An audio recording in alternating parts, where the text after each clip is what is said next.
Hello everyone, welcome back to my channel Rajaura dress designs. तो आज मैं आपके साथ शेयर करूंगी इस कुर्ती की वेलवेट कुर्ती की कटिंग और स्टिचिंग। और अगर आपको इस कुर्ती की थ्योरी देखनी है कि मैंने सिंपल कुर्ती को किस तरीके से कट और स्टिच किया है, तो उसके लिए सबसे पहले हम थ्योरी जो होती है उसको पढ़ेंगे और ड्राफ्टिंग देखेंगे। उसके बाद हम कुर्ती की कटिंग स्टिचिंग करेंगे। तो थ्योरी की वीडियो मैंने इससे पहले वाली वीडियो मैंने थ्योरी की ही डाली है। तो अगर आपको थ्योरी की वीडियो देखनी हो तो आप देख सकते हैं। वीडियो का लिंक भी मैं डिस्क्रिप्शन बॉक्स में दे दूँगी। और इस वीडियो में मैंने इसकी कटिंग और स्टिचिंग शेयर की है। और किसी भी चीज़ की कटिंग और स्टिचिंग से पहले थ्योरी इसलिए ज़रूरी होती है क्योंकि जब हम थ्योरी और ड्राफ्टिंग करते हैं तो उससे हमें अंदाज़ा लग जाता है और पता चल जाता है कि हमें कितना कपड़ा चाहिए और किस तरीके से हमें इसको मतलब कट करना है। तो अगर हम पहले ड्राफ्टिंग और थ्योरी कर लेते हैं तो उससे हमारे लिए जो सिलाई करना है वो बिल्कुल आसान हो जाता है। इसलिए हम थ्योरी और जो ड्राफ्टिंग है वो करते हैं। तो आप मैं थ्योरी की वीडियो भी डालती हूँ और प्रैक्टिकल भी। तो आपको जो भी देखना हो तो प्लीज़ आप मेरे चैनल पे विजिट कीजिए। और अगर आपको वीडियो अच्छी लगे तो प्लीज़ लाइक और कमेंट ज़रूर कीजिए। और इस कुर्ती के साथ मैंने प्लाजो पहना हुआ है, स्ट्रेट प्लाजो, जिसका फ्रंट और बैक मैंने एक साथ में कट और स्टिच किया। तो उसकी वीडियो भी मैंने डाली हुई है और इन सब वीडियो का लिंक मैं डिस्क्रिप्शन बॉक्स में दे दूँगी। इस सूट को बनाने के लिए मैंने टोटल 3 मीटर कपड़ा लिया था, लेकिन इस कपड़े का अर्ज फुल अर्ज था, मतलब 56 इंच की इसकी विड्थ थी। तो इसका जो 1 मीटर कपड़े में हमारी कुर्ती बन गई थी, साइड में से स्लीव निकल गई और इसमें से जो नीचे का 2 मीटर बचा था उसमें से हमारा प्लाजो बन गया था। तो ये मैंने एम्ब्रॉयडरी वाला कपड़ा लिया, मतलब इस कपड़े के ऊपर कढ़ाई है, लेकिन मैंने इसमें लाइनिंग यूज़ नहीं किया है, अस्तर यूज़ नहीं किया, क्योंकि इसकी जो कढ़ाई है वो चुभने वाली नहीं है, बिल्कुल नॉर्मल धागे से इसकी बनी हुई थी, सॉफ्ट धागे से। तो ये हमने मेजरमेंट लिया है। तो सबसे पहले कपड़े को हम 2 फोल्ड करेंगे, उसके बाद हम 4 फोल्ड करेंगे। इसमें हमने फ्रंट और बैक दोनों हिस्से एक साथ कट करेंगे क्योंकि हमारा सारा कपड़ा सेम है। अगर हमारा कपड़ा फ्रंट से अलग और बैक से अलग होता तो हम दोनों हिस्सों को अलग कट करते हैं। उसके बाद हमारा जितना भी हिप का मेजरमेंट है उसमें 3 प्लस करके हम इसको स्ट्रेट कट कर लेंगे ताकि हमें इसकी कटिंग करने में दिक्कत ना हो। अब हम लंबाई का निशान लगाएंगे, जितनी हमारी तैयार लंबाई है उसका हम निशान लगाएंगे। सबसे पहले ऊपर से कपड़ा हमने एक्स्ट्रा निकाल दिया है जो कि हमारा सिलाई से हटके है, इसको एक्स्ट्रा कपड़े को निकाल देंगे और फिर हम इसमें निशान लगाएंगे। तो हमारी जो तैयार लंबाई है वो 37.5 इंच है, मतलब 38 के करीब है। उसमें हम 2.5 या 3 इंच जितना भी आप प्लस करना चाहें मार्जिन के लिए उतना कर सकते हैं। तो मैंने यहाँ पे 40 इंच पे निशान लगाया है और फिर इन निशानों को ऐसे इक्वल करते हुए मिला लेंगे। ये हमने टोटल लेंथ मार्जिन के साथ निशान लगा लिया है और अब हम इसको एक्स्ट्रा कपड़े को कट कर देंगे। तो जितनी हमारी कढ़ाई दिख रही है हम सिर्फ उतना ही तैयार करेंगे, बाकी जो दिखाई दे रहा है प्लेन वाला हिस्सा उसको हम फोल्डिंग के लिए यूज़ करेंगे। अब हम शोल्डर का निशान लगाएंगे, मतलब तिरे का। तो ये हमने 6 इंच रखा है, 6 इंच पे हमने निशान लगाया है और उसके बाद हम यहाँ पे लगाएंगे 7 इंच पे निशान। तो 12 इंच हमारा तिरा था, मतलब शोल्डर, तो उसका हाफ 6 इंच हो गया। और आर्म होल के लिए हमने 7 इंच पे लगाया क्योंकि जितना हम शोल्डर लेते हैं उससे 1 या पौना इंच हमें एक्स्ट्रा लेना होता है आर्म होल के लिए, मुड्ढे के लिए। अब इन निशानों को आपस में मिला देंगे और अब हम चेस्ट का निशान लगाएंगे। तो 34 हमारी चेस्ट है, राउंड चेस्ट। तो उसमें अगर 4th पार्ट करेंगे, चौथा हिस्सा करेंगे, तो 8.5 इंच पे हमारा ये निशान लगेगा। फिर हम ऊपर से जहाँ से हमने शोल्डर का निशान लगाया वहाँ से हम 12.5 या 13 इंच पे, जितनी भी आपकी हाइट है, हाइट के अकॉर्डिंग निशान लगाना होता है। यहाँ तो मैं 13 इंच पे लगा रही हूँ। और अगले वाला निशान जो हिप वाला निशान है वो मैंने 21 इंच पे लगाया है। अब हम वेस्ट राउंड का निशान लगाएंगे, मतलब हमारी कमर का। तो हमने 7.25 इंच पे निशान लगाया क्योंकि हमारी 28 इंच है, इसमें हमारी कमर है। और हिप का निशान लगाएंगे हम 9 इंच पे, 36 इंच हमारी हिप है तो उसका 4th हिस्सा होगा 9 इंच, तो हम 9 इंच पे लगा देंगे। अब इन निशानों को आपस में इस स्केल की हेल्प से मिला देंगे। हमने ये जो शेपर पट्टी है उसका यूज़ किया है, मार्जिन इससे एग्जैक्ट आ जाता है, लेकिन अगर आपके पास नहीं है तो आप नॉर्मल भी मार्जिन रख सकते हैं 2 से 2.5 इंच का। उसके बाद यहाँ पे आर्म होल की शेप करेंगे तो उसके लिए हमने कॉर्नर में इंच टेप को रखा और 1.5 इंच पे इस तरीके से निशान लगा के उसको गोलाई दे दी। तो ये हमारी बैक का है, फ्रंट का हम बाद में करेंगे। जितना हमने हिप रखा है 9 इंच पे, सेम उससे थोड़ा कम 8.5 इंच पे हमने नीचे घेरा, जितना आप घेरा रखना चाहते हैं, आप ज़्यादा रखना चाहते हैं तो आप ज़्यादा रख सकते हैं, लेकिन स्ट्रेट रखना चाहते हैं तो आप जितना हिप रखा है उतना ही निशान हम यहाँ पे सीधा लगाएंगे। लेकिन मैंने यहाँ पे आधा इंच कम किया है तो मैंने यहाँ पे 8.5 इंच पे निशान लगाया है। अब इसको मार्जिन के साथ ऐसे निशान लगा के ये हमारी मार्किंग है कंप्लीट हो चुकी है। थोड़ा सा हम शोल्डर डाउन कर देंगे क्योंकि, और ये हमारा नेक का निशान हम लगाएंगे। नेक हमारा जितने भी आप रखना चाहते हैं, यहाँ पे मैंने 2.5 इंच रखा है।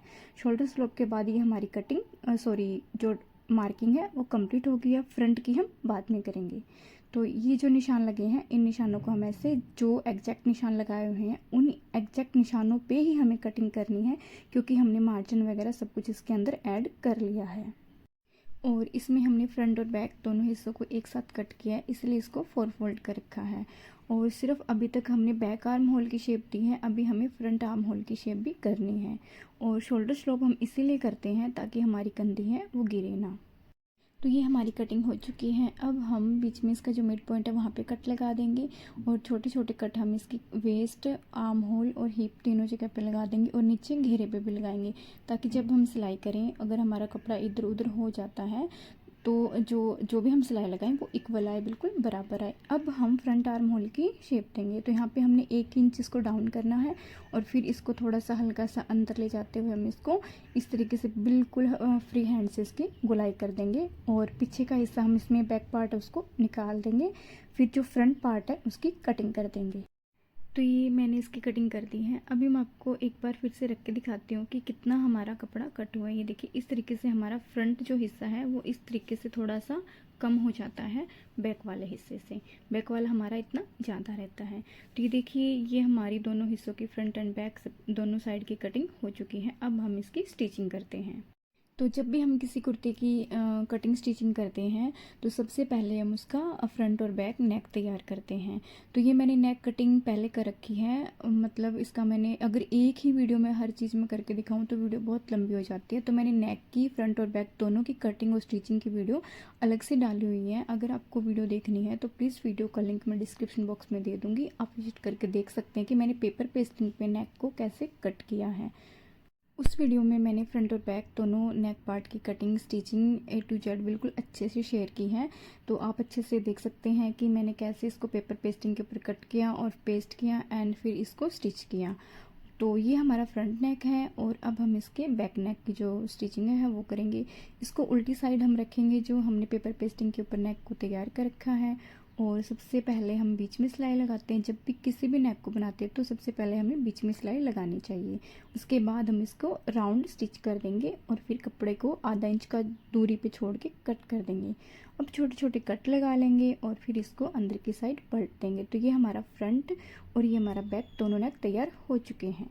अब हम इनकी कंधी स्टिच करेंगे। मतलब जब भी हम कोई कुर्ती स्टिच करते हैं तो सबसे पहले फ्रंट और बैक जो नेक होता है वो तैयार होता है, उसके बाद हमें उसकी कंधी सिलनी होती है। तो ये उसके ऊपर से हम इसकी कंधी सिल देंगे। और ये हमारी इनविजिबल है, मतलब ये बाहर की साइड से कपड़ा दिखाई नहीं देगा। तो एक दूसरे के ऊपर ऐसे रखना है और फिर उसको पलटी करवा देंगे। ये देखिए, इस तरीके से हमारी शोल्डर जॉइंट हो जाएंगे। अब हम इसकी साइड फिटिंग करेंगे। तो साइड फिटिंग के लिए जो प्रॉपर हमारे निशान हमने लगाए थे उन निशानों को हमने दोनों साइड ट्रेस कर लिया है, मतलब दोनों साइड लगा लिया है। फिटिंग हमारी लग चुकी है। तो ये देखिए कितनी अच्छे से हमारी फिटिंग हुई है। अब हम जो हमारा घेरा है नीचे से फोल्ड करना है उसका निशान लगा लेंगे, क्योंकि इसको हमने थोड़ा सा आधा इंच कम रखा था। टोटल ऊपर से हमारा 18 इंच आएगा हिप की साइड से, और नीचे से हमारा 17 इंच आएगा। इस तरीके से निशानों को एक बार स्केल से मिलाने के बाद छोटे कट लगा लेंगे नीचे घेरे पे, और फिर इसको स्टिच कर देंगे। तो ये हमारा नीचे से घेरा भी स्टिच हो चुका है। ये देखिए, इसको हेमिंग करेंगे। आप सीधा पक्का करना चाहे तो कर सकते हैं, लेकिन मैंने इसमें तुरपाई की है। और नेक में जो जगह है इस पर हम बीड्स लगाएंगे। और अब हम इसकी बाजू स्टिच करेंगे। तो बाजू में हमारा जॉइंट आएगा, क्योंकि मैंने 3 मीटर कपड़े में ये पूरा सूट बनाया है, जिसमें प्लाजो भी बनाया है और ऊपर की कुर्ती भी। तो जो बाजू हमने बनाई है वो इसकी मतलब आधी बाजू बनाई है, हाफ स्लीव है, और बचे हुए कपड़े में से थोड़ा सा जॉइंट लगाया है।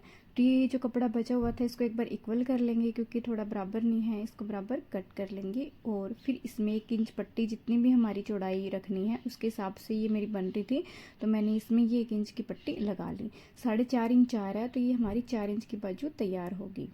ये देखिए, इस तरीके से ये 8.5 इंच पे हम निशान लगाएंगे, क्योंकि जितनी भी हमारी चेस्ट होती है उससे हाफ इंच कम लेना होता है, फोर्थ हिस्सा करके। तो 9 इंच है, उसमें से हम आधा इंच करेंगे कम, तो 8.5 इंच पे निशान आएगा। और 2.5 इंच पे निशान लगाएंगे हम इसकी जो गोलाई है उसके लिए, क्योंकि ये हमारी अकॉर्डिंग टू साइज़ लगती है। और 6.5 इंच के ऊपर हम इसका नीचे से मोरी जो मतलब हमारी बाजू की बंद होती है वो वाला हिस्सा रखेंगे। इस तरीके से निशानों को आपस में मिला देंगे और फिर यहाँ 1.5 या 2 इंच का मार्जिन रखते हुए हम इस सारे निशानों को आपस में मिलाते हुए इसको कट कर देंगे।